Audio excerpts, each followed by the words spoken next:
we were in Montpellier visiting the studio, and Lorien pulled me aside and said, I have an idea for this song. Would you like to be a part of it? I'm not going to lie, I was drunk. And I went, of course, Lorien, I will.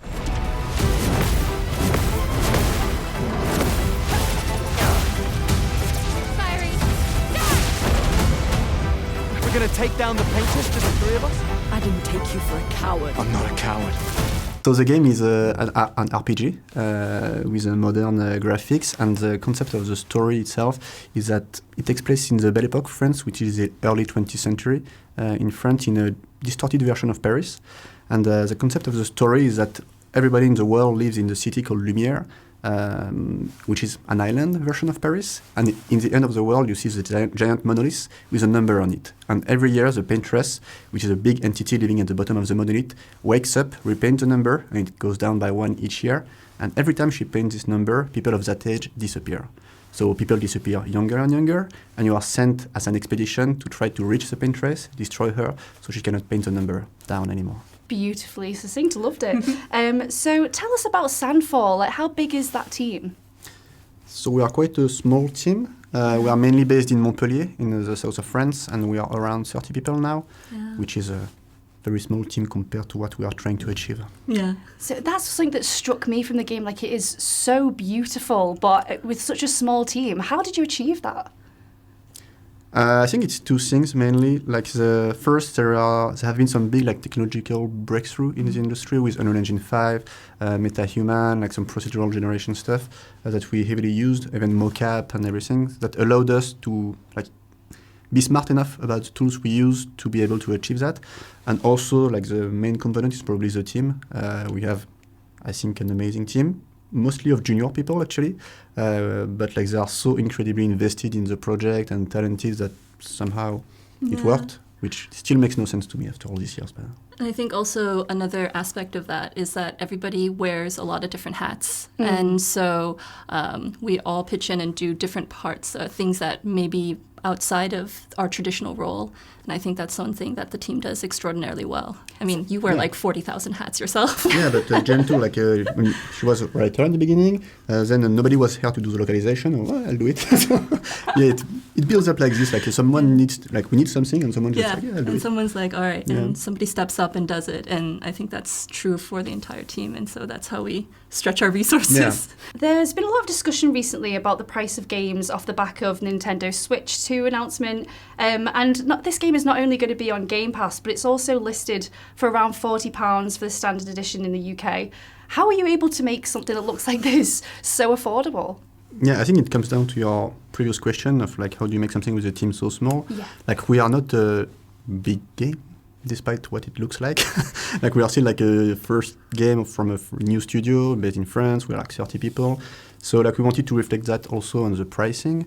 And I know that prices are going up. And to be honest, it's kind of a weird side effect of we are included in the debate with Nintendo announcing their game being higher priced. But definitely we wanted the players who buy this game to know that it's a small team behind it. And it really reflects our values also. We want as many people to discover the game as possible, which is also why we are on Game Pass. Yeah. So it's our first game, and I think the best way to really make a big impact on the industry when you're new is to have as many people play the game as possible. So that was what we did that for. Ben, I've heard that you do a little bit of singing in this game. Have you? I have heard this. Is it true? It is true. And could you do a little bit for us now? I'm not going to, because I want to. This is the first time I've been asked that question. It is, yes. I do some singing in this game. How do you feel about it? I love it. I love being outside of my comfort zone. I also think it feels right for what it is that we're trying to achieve with the song. It's not just verso breaking out into song. I think there is something incredibly beautiful about why it exists. And we were in Montpellier visiting the studio, and Lorien pulled me aside and said, I have an idea for this song. Would you like to be a part of it? And I'm not going to lie, I was drunk. And I went, of course, Lorien, I will. And then I kind of reckoned with what that was. And my first ever professional job was playing Gavroche in the national touring company of Les Miserables. But I haven't really kept it up. So to do that and to kind of place myself outside of that comfort zone, it was really, really cool. I can't really say much else from that. It's fun to do it. I think it feels right, and also it's really exciting. I hope people enjoy my voice. People are going to lose their minds. It's beautiful. It's beautiful. I sing a little song for you. He sings it incredibly. Please, I have a little song I was like, I sing for you. how dare you be that talented? That is disgusting. Yeah. So yeah, do you want me to sing some now? I mean, if you'd like There is to. a castle on a cloud. That's Les Mis. That's Les Mis. And you didn't play Cosette. No, You played Gavroche. I always sing it to you, but you played Gavroche. I also played Gavroche in a school production. Wow. Yeah. But we are Gavroche. The Gavroche to Expedition 33 pipeline is strong. So people get excited these days when they realise an actor that they love is in something or coming into a game that they're excited about. Is this something that you've both noticed more? Yeah. Yeah. It's a bit wild. That's silly, isn't it? It's very silly. Well, Clive was your kind of first big lead Yeah. in games, right? Yeah. And Shadowheart was mine, and Yeah. so those were only released what? My favourite thing is when the trailers first came out and they recognised mine and your voices, and I kept seeing like people go, Clive, my beloved, Shadowheart, my beloved. And we're like, shh, you're not supposed to know. You weren't Yeah. supposed to recognise our voices. But it's great because again, people are going to come to this game because they want to play a brilliantly realised world by an amazing team of people who are passionate about making this game. But also, some people are going to play it because they love you. Yeah, and they love you. Yeah, and they don't just. Also, I think you've done such an amazing job of not just kind of taking Shadowheart as a character, but getting people to know you as a performer. And I think that is so rare because actors often are seen as those roles, and how you can figure out a way of taking your performance and presenting yourself as a person that people can trust in, and that if you're in something, you're going to bring a level of dynamism to the performance, which you absolutely do in this game. Thank you. Well, same. I think we both wanted that. Like, we don't want to just be known as Shadowheart and Clive. And of course we will do, and there's nothing wrong with that, and we would not be offended by that if that were the case.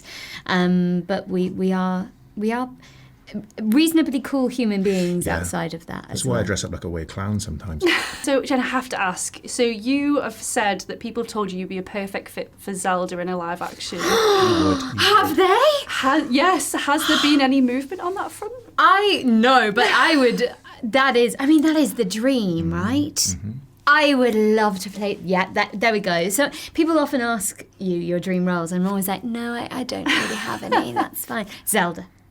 Zelda, it would be Zelda. But I know Patricia Somerset, who voices Zelda, and she's quite a good Zelda. She's an amazing Zelda, funnily is enough. literally And also Zelda. one of the coolest humans around, so, you know.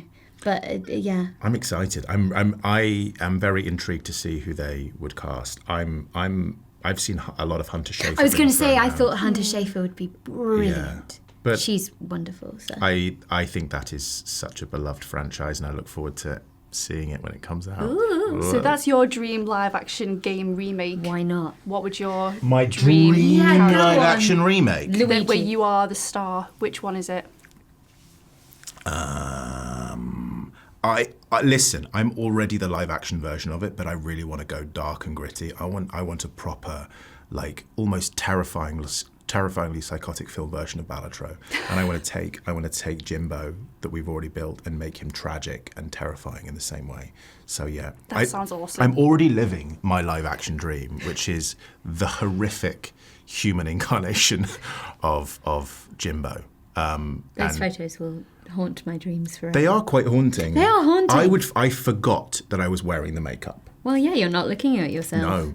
And yeah, so I would love to do that, please. So can someone just make that? Make it happen, babes. Great, yes, so is Zelda. Jimbo. Love it. Zelda Jimbo. Maybe a very similar. crossover. Yeah, Oh. That could be very spooky. yeah. That's actually all my questions. Thank you so much for your time today. Thank you. Love the game, and yeah, Thank good you. luck with everything. Thank Thank you so much. Yeah. Thank you. Thank you so much.